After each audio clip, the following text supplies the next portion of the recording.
Project Skylab was a space station launched in 1973, exclusively operated by the United States.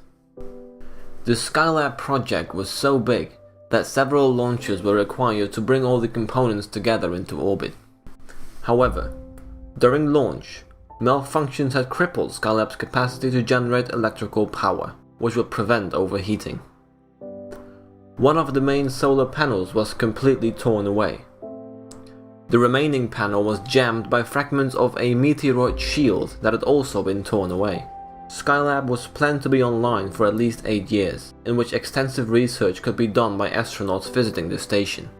The first Skylab crew installed a parasol-like sunshade to prevent extreme temperatures. Although the limitations of Skylab were known, it was expected that before Skylab would fall to Earth, a reboost solution would be found to blast Skylab back into higher orbit.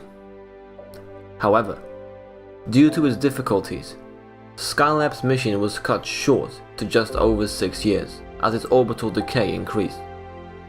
Before any rescue attempts were made, Skylab plummeted to Earth in 1979 towards the Indian Ocean.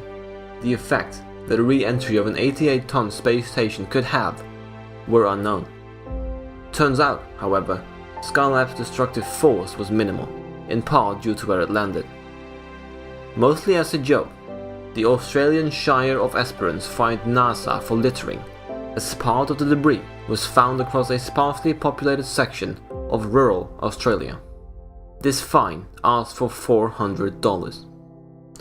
NASA never paid this fine.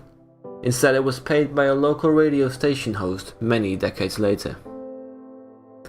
Regardless of its failures, Skylab was seen as a success. Skylab showed that astronauts could live and work in space for long durations, paving the way for the ISS, the International Space Station, in 2000.